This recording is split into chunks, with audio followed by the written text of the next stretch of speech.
But जब तक Luffy और बाकी लोग भाग पाते तब तक विलन्स हाचिनोसु पर कदम रख चुके थे। अब दोनों पार्टीज का clash. Hello everyone, welcome back to my new video. और आज की वीडियो में हम बात करने वाले हैं मेरी वन पीस की theory, the war at Hachinosu and Garp's rescue के बारे में।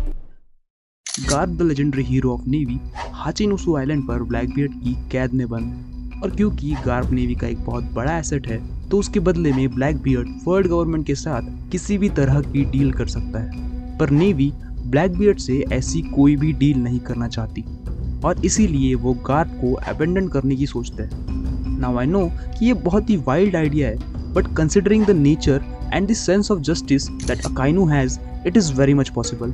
नेवी का ये रवैया देखकर ब्लैकबियर्ड परेशान हो जाता है क्योंकि अब उसकी कोई भी डिमांड नेवी मानने से इनकार कर देती है, और इसी बात से परेशान होकर ब्लैकबियर्ड ट्राई करता है कि वो ये बात पूरी दुनिया में फैला देगा ताकि जब ये बात लोगों तक पहुंचे तो उनका नेवी पर से भरोसा उठ जाए और उसके प्रेशर में आकर नेवी उसकी डिमांड्स मान ले। इसीलिए ब्लैकबियर्ड इस डोनाल्ड डक के न्यूज़पेपर में ये खबर छपवा देता है कि उसने लेजेंडरी मरीन हीरो को पकड़ लिया है और नेवी गार्प को सेव करने की कोशिश भी नहीं कर रही।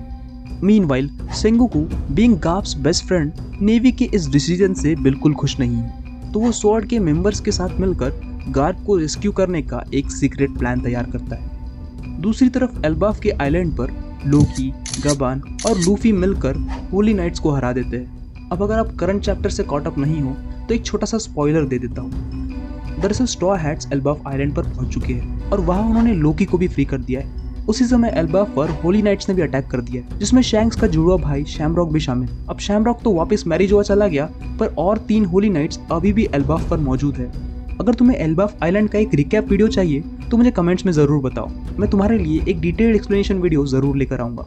अब मेरी थियरी के हिसाब से लोकी, गबान और लूफी मिलकर होली नाइट्स को हरा देते हैं, लेकिन अब क्योंकि एल्बाफ के लोग अभी भी लोकी को फ्री नहीं देखना चाहते, तो जैसे ही होली नाइट्स एल्बाफ से चले जाते हैं तो सारे एल्बाफ वाले लोग लोकी पर बिना उसकी इंटेंशन जाने अटैक कर देते हैं। रिस्पॉन्स में लोकी भी उन पर हमला कर देता है और इसी क्लैश में लोकी कंट्रोल से बाहर हो जाता है। पर गबान, लूफी और बाकी स्ट्रॉ हैट्स होली नाइट्स के अगेंस्ट वॉर में इंजोर्ड होने के कारण सब मिलकर भी लोकी के इमेंस स्ट्रेंथ के आगे कुछ नहीं कर पा रहे होते, और वहाँ लोकी दिखा देता है कि उस पर लगी बाउंटी कोई मजाक नहीं है। बट खुशकिस्मती से वहाँ आ जाते हैं डैडी शैंक्स और वो लोकी को कंट्रोल करके दोनों पार्टीज में सुलह करा देता है। और यहाँ हमें देखने को मिलता है शैंक्स और लूफी का एक बहुत ही इमोशनल रियूनियन।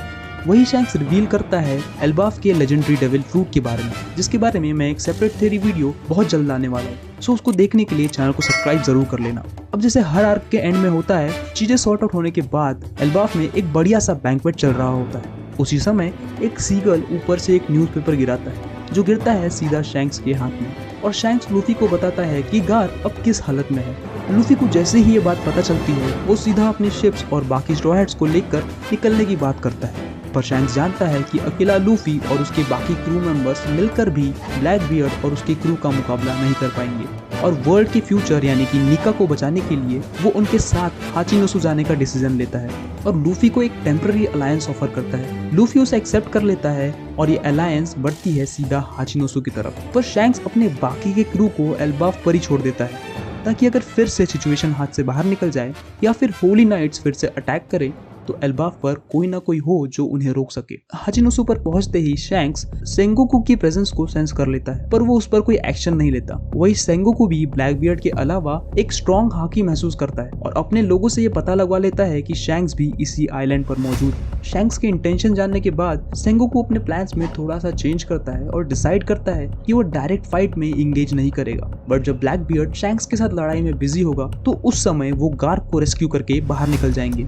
थोड़ी ही देर में शैंक्स की प्रेजेंस का पता ब्लैकबियर्ड को भी लग जाता है। अब भले ही शैंक्स के साथ उसका बाकी क्रू ना हो, पर अकेले शैंक्स क्या क्या कर सकता है ये ब्लैकबियर्ड अच्छे से जानता है, इसीलिए वो खुद उससे लड़ने पहुंच जाता है। ब्लैकबियर्ड के बाकी कमांडर स्ट्रॉ हैट के साथ लड़ाई में इंगेज हो जाते हैं। जब शैंक्स और ब्लैकबियर्ड आमने सामने आते हैं तो शैंक्स अपनी हाकी से हाचिनोसु पर प्रेजेंट आधे से ज्यादा पायरेट्स को न्यूट्रलाइज कर देता है। इनिशियली तो शैंक्स को ब्लैकबियर्ड के डेविल फ्रूट को समझने में टाइम लगता है, और थोड़ी ही देर में शैंक्स और ब्लैकबियर्ड के बीच इक्वल लेवल की फाइट शुरू हो जाती है। इसी समय मौका देखकर कोबी और सेंगोकू गार्ड को छुड़ा लेते हैं और किसी तरह से इस इंफॉर्मेशन को लूफी और शैंक्स तक पहुंचा देते हैं। पर अब स्ट्रॉ हैट्स और शैंक्स फाइट में एंगेज हो चुके हैं, तो ये फाइट अब नहीं रुकने वाली। दोनों योंकोस के बीच एक इंटेंस फाइट होती है और जैसे ही शैंक्स ब्लैकबियर्ड को ओवरपावर करने लगता है, उसी समय दोनों को एक बहुत ही स्ट्रॉन्ग एंटिटी या मैं कहूँ एंटिटीज के उनकी तरफ बढ़ने का एहसास होता है। वो हाकी या फिर उनकी प्रेजेंस इतनी स्ट्रॉन्ग थी कि दोनों ही समझ जाते हैं कि इस समय जब दोनों क्रूज यानी कि ब्लैकबियर्ड और स्ट्रॉ हैट्स एक दूसरे से लड़कर अपनी आधी पावर गंवा चुके हैं, तो ये दोनों मिलकर भी उस अननोन एंटिटी या मैं कहूँ उन अननोन लोगों से टक्कर लेने के लिए केपेबल नहीं है। और वो हाकी होती है होली नाइट्स की।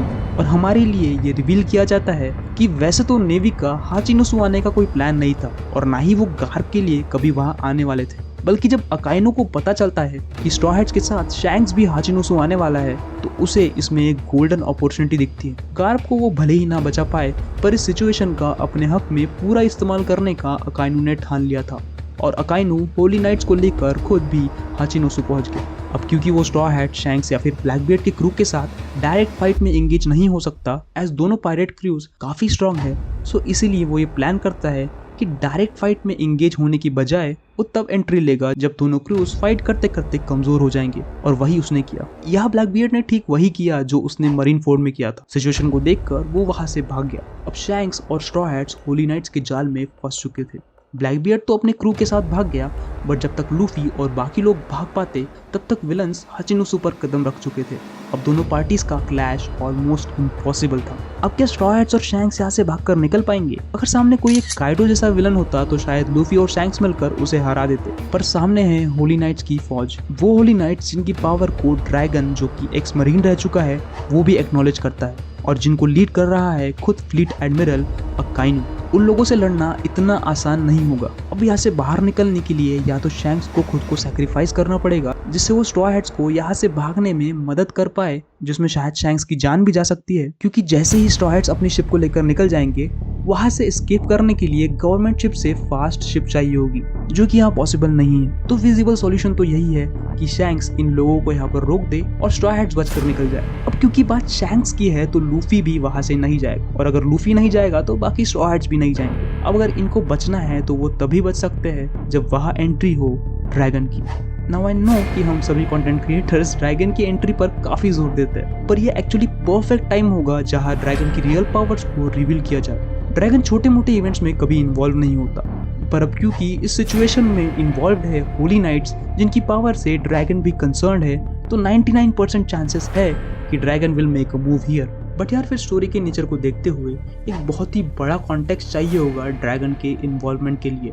सो तुम्हारे हिसाब से वो बड़ा कॉन्टेक्स्ट क्या होगा, ये तुम मुझे कमेंट में ज़रूर बताओ और इस थ्योरी को कंप्लीट करने में मेरी मदद करो। लेकिन उससे पहले अगर तुम यहाँ तक आ गए हो तो यार चैनल सब्सक्राइब जरूर कर लेना। एटलीस्ट 100 सब्स तक तो पहुंचा ही दो यार। और अगर तुम्हें पूरे वन पीस का बेस्ट क्रू देखना है तो लेफ्ट वाली वीडियो पर क्लिक करो, and if you want to know more about Whitebeard then right वाली वीडियो पर क्लिक करो, बट सब्सक्राइब करना मत भूलना।